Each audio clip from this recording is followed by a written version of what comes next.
দুঃখজনক ঘটনা, একটা পরিবার সবাইকে হারিয়েছে। আমি আপনাদের সংবাদ মাধ্যমকে অনেক ধন্যবাদ এবং অভিনন্দন জানাচ্ছি। আপনারা অনেকক্ষণ ধরে অপেক্ষা করছেন। আজকে আমরা মেনলি কোচবিহার, জলপাইগুড়ি, আলিপুরদুয়ার, দার্জিলিং, কালিম্পং, দক্ষিণ দিনাজপুর, উত্তর দিনাজপুর, মালদা ও মুর্শিদাবাদ নিয়ে, মানে যেগুলো বন্যার প্লাবনে প্লাবিত হতে পারে এবং অলরেডি হয়েছে, তাদের সবাইকে নিয়ে মিটিং করলাম।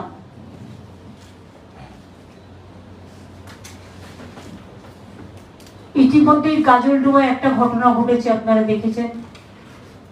মানুষকে তো ফিরিয়ে দিতে পারিনি, কিন্তু সবাইকে অনুরোধ করবো বর্ষার সময় নতুন করে তার টানবেন না, আর বাড়ির তারে কখনো কারেন্ট লাগাবেন না, যেগুলো বেড়ার বাড়ি বা মাটির বাড়ি বা যাই বাড়ি হোক, তাতে কেউ হাত দিলে কারেন্টে পড়ে যায়। আর যদি কেউ বিদ্যুৎ স্পৃষ্ট হয়, আমি পাওয়ার ডিপার্টমেন্ট থেকে বলেছি একটা অ্যাড করতে, কখনো তাকে ছোবেন না। ছুলে যারা যারা ছোবে তারা সবাই বিদ্যুৎ পৃষ্ঠ হয়ে যাবে। সেক্ষেত্রে যে বিদ্যুৎ পৃষ্ঠ হয়েছে, সেখানে আমরা ছোটবেলায় যেটা পড়েছি, আমি কারেক্ট নাও হতে পারি, আমার আইডিয়াতে বলছি, যে শুকনো বাঁশ বা কাঠ দিয়ে বরঞ্চ যদি তাকে কোনো রকম ভাবে ওটা ধরে ছাড়াতে পারা যায়, ওইটা ধরে ওকে ধরে নিলে তারা কিন্তু হবে না। শুকনো কাঠটা যেন নিজের হাতেও থাকে, নিজেকে বাঁচাতে হবে। ঘটনাগুলো খুবই মর্মস্পর্শী, কিন্তু আমাদের অনেক শিক্ষা দিয়ে যায়। বিধান মার্কেটে কালকে 6টা দোকান পুড়ে গেছে। আমি গৌতম দেবকে দায়িত্ব দিয়েছি 6টা দোকান তৈরি করে দিতে, এবং ডিজাস্টার ডিপার্টমেন্ট থেকে, যেহেতু ওদের কি কাপড় জামার দোকান ছিল, কসমেটিক্স এন্ড কাপড় দোকান, আর যেহেতু এটা পুজোর সময় এভাবে পুড়ে গেছে, তাই গভর্নমেন্টের ডিজাস্টার ডিপার্টমেন্ট থেকে 1 লক্ষ টাকা করে সেই 6টি দোকানকে দেওয়া হবে।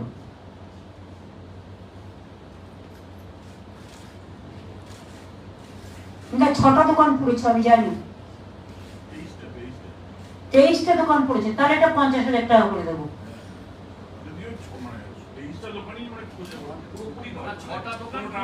6টা দোকান যারা ব্যাটলি এফেক্ট হয়েছে তাদের 1 লাখ করে দেওয়া হবে, আর যেগুলো অল্প হয়েছে সেটাকে 50,000 টাকা করে দেওয়া হবে পুজোর সময়, আর দোকানগুলো তৈরি করে দেওয়া হবে।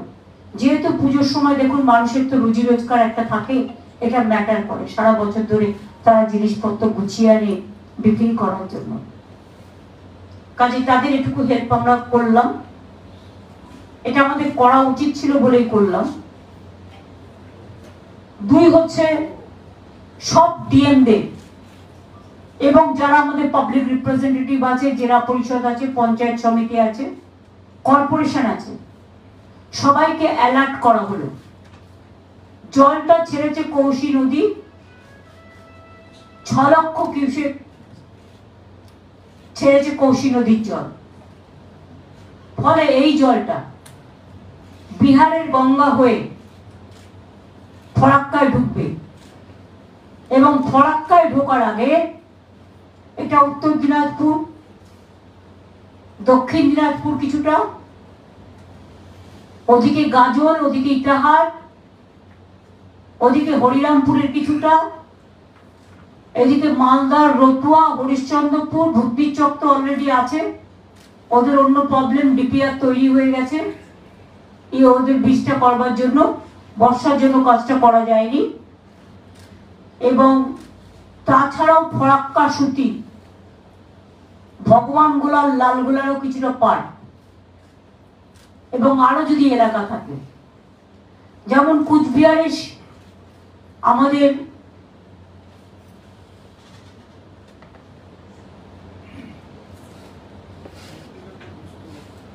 না মেকলিগঞ্জ যেমন আছে কিছুটা, হলদিবাড়ি, দিনাটা, শিকাই কিছুটা আছে, তুফানগঞ্জ, এগুলো দেখে নেওয়া হবে। মালদাও সবার সাথে কথা বলা হয়েছে, ডিএম থেকে শুরু করে যারা পাবলিক রিপ্রেজেন্টেটিভ ছিল, মিনিস্টাররা ছিল, জেলা পরিষদ সবার সাথে কথা বলা হয়েছে। বিডিও, লাইন ডিপার্টমেন্ট সবাই প্রেজেন্টও ছিল। মুর্শিদাবাদও কথা বলা হয়েছে, উত্তর দিনাজপুরেও কথা বলা হয়েছে জেলার সাথে, জেলায় যারা ছিলেন। দক্ষিণ দিনাজপুরেও জেলার যারা ছিলেন সবার সাথে কথা বলা হয়েছে। জলপাইগুড়ি, আলিপুরদুয়ার, কুচবিহার তো ফিজিক্যালি প্রেজেন্ট ছিল, দার্জিলিং, কালিম্পং, কাশিয়াং, ডিএম শুধু ছিল ভার্চুয়ালি, বাদ বাকি অন্যরা প্রেজেন্ট ছিলেন। যা যা বন্যা ত্রাণে করা দরকার, যাদের ফসল বীমা মানে ফসল নষ্ট হয়েছে বা শস্য নষ্ট হয়েছে, আমাদের শস্য বীমার একটা টাইম করা থাকে প্রতি বছর 31শে সেপ্টেম্বর পর্যন্ত। কিন্তু যেহেতু লাস্ট উইক অফ সেপ্টেম্বর এই বন্যাটা আসছে, তাই ওটা আমরা এক্সটেনশন করে দিয়েছি এবছরের জন্য 31 অক্টোবর পর্যন্ত। বৃষ্টি যেই থেমে যাবে, শস্য বীমার আন্ডারে টাকাটা total government of West Bengal দেয়। চাষিদের 1 পয়সাও দিতে হয় না, তারা চিন্তা করবেন না। শস্য হোক, চাষের জমি হোক, তার শস্য বীমা আপনি পাবেন। রাস্তাঘাটগুলো একটা ইনস্ট্রাকশন আমাদের এমএলএদের এবং লোকসভার এমপিদের দেওয়া হয়েছে যে গ্রামীণ রোড তার এলাকায় এবছরটা তারা করবে। যেগুলো তারা করতে পারছে সারা বাংলা জুড়ে বলা হচ্ছে, যেটুকু তারা করতে পারছে সেটা জানাবে ডিএমদের।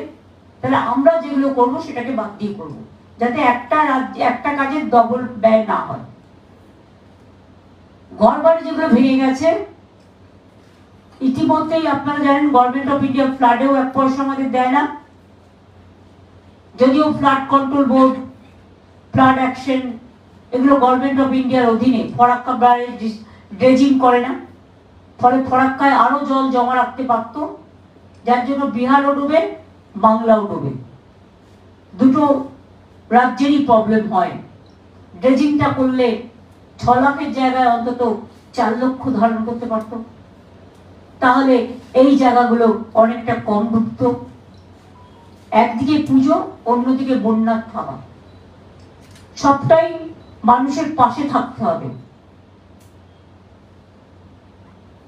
পুজো বলে বন্যার ত্রাণে মানুষের কাছ থেকে সরে গেলে হবে না, এটাও কিন্তু একটা সেবা। সুতরাং বন্যার ত্রাণের মানুষের কাছে দাঁড়াতে হবে, পাশে দাঁড়াতে হবে। ভর্তিতেও 2 জন মারা গেছে নৌকাডুবি হয়ে, তাদেরও 2 লাখ টাকা করে দেওয়া হবে। আর 2 জন পরিযায়ী শ্রমিক যারা বাইরে মারা গেছেন, একটা ডেড বডি আসতে পেরেছে, একটা পারেনি, তাদের পরিবারকেও 2 লাখ টাকা করে দেওয়া হবে। এছাড়া প্রত্যেকটা প্রাইমারি হেলথ সেন্টারে অ্যান্টিভেনাম রাখতে বলা হয়েছে, যাতে সাপে কামড়ালে কেউ যেন বাড়িতে নিয়ে অপেক্ষা না করেন। সাপে কামড়ালে সঙ্গে সঙ্গে জায়গাটা বাড়িতে যা আছে গামছা টামছা দিয়ে খুব শক্ত করে বাঁধুন। বেঁধে প্রাইমারি হেলথ সেন্টারে চলে যান, মেডিকেল কলেজে চলে যান, হেলথ ডিপার্টমেন্ট, হেলথ হসপিটালে চলে যান, ওখানে অ্যান্টিভেনাম রাখা আছে, অ্যান্টিভেনামটা দিতে হবে, তাহলে সে সঙ্গে সঙ্গে বেঁচে যাবে। কি কেউ যদি অপেক্ষা করে তাহলে কিন্তু তার সেন্স নাও আসতে পারে। জল যেমন অপেক্ষা করায় না। আমি পাঁশকুড়া থেকে ফিরছিলাম, দেখলাম ন্যাশনাল হাইওয়েটা শুকনো, 15 মিনিটের মধ্যে দেখলাম কোমর পর্যন্ত জল। জল আগুন, সাপে কামড়, হৃদরোগ, এই টাইপের কিছু অসুখ আছে। প্রেগনেন্ট মাদার, গর্ভবতী মা, তারা কিন্তু তাদের সময় মতো ট্রিটমেন্টটা করতে হয়, অপেক্ষা করা যায় না। তাতে মা এবং শিশু দুজনেরই প্রবলেম হতে পারে। জল থেকে শুরু করে, কমিউনিটি কিচেন থেকে শুরু করে, আমি নিজেও গভর্নমেন্ট ছাড়াও কিছু ড্রাই ফ্রুট বিভিন্ন জায়গায় পাঠাচ্ছি, যাতে গভর্নমেন্ট একা তো সবকিছু করতে পারে না। আমাদের পুলিশের লোকেরাও খুব ভালো কাজ করছে রিলিফে, তারাও গভর্নমেন্টের জিনিসগুলো এলাকায় এলাকায় পৌঁছে দিচ্ছেন। এটা একটা বড় কাজ, কিন্তু পুজো আসলে তাদের আবার ল অ্যান্ড অর্ডার আছে। গঙ্গার পার্শ্ববর্তী অঞ্চলে যারা আছেন, যারা জানেন জল উঠলে উঠতে পারে, এখন নেই বলে কালকে উঠবে না তার কোনো ব্যাপার নেই, কারণ যে জলটা ছেড়েছে সেটা আসতে 24 ঘন্টা লাগে। ফলে তারা যেন কালকে রাত্রি 12টা থেকে ডিএমএসপি মাইকিং করে অনেক জায়গায় লোককে শিফট করিয়েছে, এবং যতক্ষণ মহালয়ের হাই টাইড না কাটছে এবং ওয়েদার ডিপার্টমেন্ট ক্লিয়ারেন্স না দিচ্ছে, ততক্ষণ যারা গঙ্গা ভাঙন বা গঙ্গার সামনে এলাকায় বা বন্যা ক্লিষ্ট অবস্থায় আছেন, তাদের বলবো প্লিজ কষ্ট করে কয়েকটা দিন রিলিফ সেন্টারে থাকুন। বাড়ি বাঁচবে বাড়ি থাকলে, জীবন থাকলে, কিন্তু জীবন চলে গেলে শুধু বাড়ি থেকে কোনো লাভ নেই। আগে জীবনটা বাঁচান, একটা জীবন খুব দামি। যারা নৌকো করে বিভিন্ন অঞ্চলে ত্রাণ দিয়ে বেড়ান, তাদের বলবো লাইফ জ্যাকেট ছাড়া স্পিড বোট এবং নৌকা ইউজ করবেন না। গত 3 দিন আগে আপনারা দেখেছেন, 4-5 দিন আগে, যেদিন আমি মিদনাপুরে ছিলাম, বীরভূমের ডিএম, আমাদের এমপি অসিত মাল এবং এমএলএ রানা, শামিরুল ইসলাম এমপি, এরা প্রায় ডুবে গেছিল, কোন রকম প্রাণে বেঁচে ফিরে এসেছে। এই সতর্কতাগুলো দেখে রাখতে হবে। বাদবাকি সব ডিপার্টমেন্টকে যার যার দায়িত্ব, যার যার কাজ, এই সময় সবাইকে বুঝিয়ে দেওয়া হয়েছে, এবং প্রত্যেকটা জেলার সাথে কথা বলে বলে, আজকে আমি উত্তরবঙ্গ করলাম, দক্ষিণবঙ্গের মধ্যে মুর্শিদাবাদের আমি জঙ্গিপুর এটা এবং ফরাক্কার জায়গাগুলো করলাম, মালদার সাথে যে দুটো এলাকা আছে। বাদ বাকি আগামীকাল আমাদের যেমন এখান থেকে ফিরে গিয়ে ক্যাবিনেট আছে পুজোর আগে, তারপরে ক্যাবিনেট কমিটি ইনফ্রাস্ট্রাকচারের মিটিং আছে, তারপরে আমরা আবার দক্ষিণবঙ্গের যে জেলাগুলো আরেকবার করে তাদের কাছে ডিটেলস খবর নেব এখনো পর্যন্ত কি অবস্থা আছে। এটাই ছিল আমাদের আজকে মিটিং এর। উত্তরবঙ্গে এসে কোথায় জল উঠেছে, কোথায় ওঠেনি, কোথায় উঠতে পারে, কি কি সাবধানতা অবলম্বন করা দরকার, সবকিছু নিয়ে আমার সাথে চিফ সেক্রেটারি ছিলেন এবং আরো প্রায় 10 জন প্রিন্সিপাল সেক্রেটারি ছিলেন। এছাড়াও আমি চিফ সেক্রেটারিকে বলেছি মহালয়ের দিন পর্যন্ত, মহালয়ের হাই টাইড পর্যন্ত 2 জন করে principal secretary of the department, highest officer, এই 6টি জেলায় পোস্টিং থাকবে। তারা ডিএম এর সাথে কোঅপারেশন করে, কোঅর্ডিনেশন করে, যদি কোনো প্রবলেম হয়, আমাদের ডিজাস্টার ডিপার্টমেন্ট 24x7 চলে, আমাদের জানাবেন, চিফ সেক্রেটারিকে জানাবেন, সেই অনুযায়ী আমরা ব্যবস্থা নেব। আমি এটুকু বলতে পারি সরকারের পক্ষ থেকে, প্রকৃতি আমাদের হাতে নেই, ড্যামগুলো আমাদের হাতে নেই। আমাদের দুর্ভাগ্য যে অন্য রাজ্যের জলটা আমাদের বন্যা ক্লিষ্ট করে দেয় এবং তাতে মানুষের প্রতি বছর খুব ক্ষতি হয়। চাষের জমি থেকে শুরু করে, শস্য থেকে শুরু করে, গবাদি পশু থেকে শুরু করে, প্রাণহানি থেকে শুরু করে, এমনকি আজকে আমি হরকাবানের কথাও মনে পড়িয়ে দিয়েছি, যেটা এতে হয়েছিল আপনারা জানেন, মালবাজারে। সুতরাং সবার সাথে কথা বলে আমাদের পক্ষ থেকে যা যা করণীয়, টোটাল একটা ফ্লাড নিয়ে অ্যাডমিনিস্ট্রেটিভ রিভিউ মিটিং হয়েছে এবং আশা করি প্রত্যেকে এটা দেখবেন এবং তারা দেখছেন অলরেডি, আরো দেখবেন ভালো করে। কোনো রকম অসুবিধে হলে পশ্চিমবঙ্গ সরকার সবসময় মানুষের পাশে আছে, মানুষের সাথে আছে। ওটা বলা হয়েছে 10 নম্বর জাতীয় সড়ক, 15 নম্বর জাতীয় সড়ক, এগুলো সেন্ট্রাল গভর্নমেন্টকে বলা হবে, যেহেতু এটা ন্যাশনাল হাইওয়ের আন্ডারে পড়ে। আর যে জায়গাগুলো ধস নেমেছে, বিশেষ করে সিকিম কানেক্টেড, এটা আর্মিকে বলা হবে, কারণ ওই রাস্তাটা না থাকলে আর্মির পক্ষে সিকিমটা ডিসকানেক্টেড হয়ে যাবে আর আমাদের লোকেরাও আটকে যাবে। ওটা আর্মির সাথে কথা বলতে বলা হয়েছে, সিএস কথা বলবেন। এই পর্যন্ত আজকে আমার প্রেস কনফারেন্স ছিল রিগার্ডিং ফ্লাড। আপনাদের সকলকে অনেক ধন্যবাদ। আশা করি এর বাইরে ফ্লাড রিলেটেড কোয়েশ্চেন করতে পারেন, আর অন্য কোনো কোয়েশ্চেনের রিপ্লাই আজকে আমি এখান থেকে দেব না, প্লিজ আজকে না, না না, নট দ্যাট। এটা আমার কাছে বেশি ফার্স্ট প্রায়োরিটি। আমার কাছে প্রায়োরিটি মানুষ, আমার কাছে প্রায়োরিটি মানুষ যখন বিপদে পড়ে তাদের পাশে দাঁড়ানো। কাজেই অনেক কিছু অনেকবার বলা হয়েছে, অনেক দিন বলা হয়েছে, নতুন করে আর কোনো কথা আমি বলতে চাই না। ফ্লাড রিলেটেড কিছু থাকলে বলতে পারেন, বাট আদার কোয়েশ্চেন নো। বললাম তো পাহাড়েরটা অলরেডি আর্মির সাথে কথা বলবে, যেহেতু সিকিমও যুক্ত আছে, শিপিং এবং কালিম্পং, দার্জিলিং, আর্মিরাই রাস্তাগুলো ব্যবহার করে। এটা যতক্ষণ মানে যত তাড়াতাড়ি সম্ভব করা উচিত, এটা সিএস কথা বলে নেবে ওনাদের সাথে। এই সময়টা পূজোর সময় পর্যটনের একটা ব্যাপার থাকে, সেটা জানি তো, সেটা তো পর্যটনের, তাদেরও তো যদি রাস্তাঘাট তৈরি না হয় তাদেরও প্রবলেম আছে, অনেকে আগে থেকে বুক করে রেখেছে। কিন্তু মনে রাখবেন, ডিজাস্টার তো কারো হাতে থাকে না। যদি পরিস্থিতি স্বাভাবিক হয় তারা নিশ্চয়ই আসুক, আমরা চাই।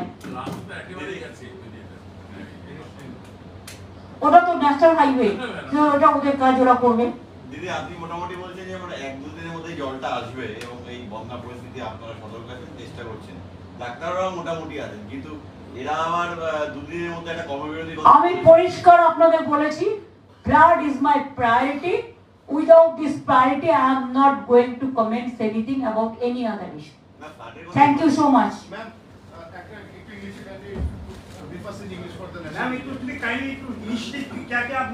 This flood, Bengal have become the flood affected area like anything. South Bengal was affected earlier because of DVC water. More than 5 lakh cubic water they have released without our knowledge. So Bardhaman, Birbhum, Midnapur, East, West, Jharkhand, partly, Howrah, Hooghly, it was totally affected. And now because the release of 6 lakh cubic water from Nepal, Kosi river, now North Bengal is totally affected. And Farakka, there is no dredging since 20 years after the Farakka water agreement. If the dredging is there, or what we say the desiltation, then they should have preserved 4 lakh cubic water more. Then public should not have suffered. But our unfortunate part is Bengal is always neglected. Deprived. But whatever we can do, we are doing our best from the state government side. And I thanks to all of you and our common friends who are helping the flood affected area people. Though our puja is coming, of course it's a big festival for Bengal. We want peace should be maintained everywhere. But in flood affected area, simultaneously, let the puja go on, the club will do it, and at the same time our request would be to our people and the common people to be with the flood affected people, because that is our priority area. Thank you so much. You have written 2 letters to the Prime Minister, so did you get any response from them? Nothing. If I write a letter to Prime Minister, their state minister give me reply. And that is also not correct. I recorrect it and again send this letter to Prime Minister. Only Bengal, they have not received flood relief fund. You have seen it in the budget. Ma'am জাতীয় সড়ক নিয়ে 10 দিয়ে permanent solution, কারণ একদিকে রেলের tunnel, অন্যদিকে NHPC যে বিদ্যুৎ প্রকল্প, that the chief secretary has been authorized to take up the matter with the central government. তিস্তাকে ব্লক করে মাইনিং হচ্ছে ম্যাম, সেখানে ক্র্যাশার বসানো হয়েছে, একদিকে তিস্তাকে ব্লক করে, সেটা কি বলবেন? একটা সাইডে তিস্তাকে বন্ধ করে দেওয়া হয়েছে। That railway is doing, so Econ is railway organization. So I will request the chief secretary to take up the matter with them, because they cannot block the water flow of water. Thank you. দিদি কালকে কিছু কর্মসূচি থাকছে এখানে? না গো, কালকে আমার ফিরে যেতে হবে। তার কারণ হচ্ছে আমার ক্যাবিনেট আছে, পুজোর আগে লাস্ট ক্যাবিনেট, এবং ক্যাবিনেট অন ইনফ্রাস্ট্রাকচার আছে। তারপরে আমার আবার দক্ষিণবঙ্গের বন্যার সমস্ত মনিটরিং করতে হবে, আর উত্তরবঙ্গ তো চলবেই। আমাদের অফিসারদেরও আমি রেখে গেলাম, ডিএমএসপিরাও করছে, আমাদের যারা পাবলিক রিপ্রেজেন্টেটিভ আছে তারাও করছে, জেলা পরিষদ, পঞ্চায়েত সমিতি, কর্পোরেশন সকলকেই অর্ডার দেওয়া হয়েছে।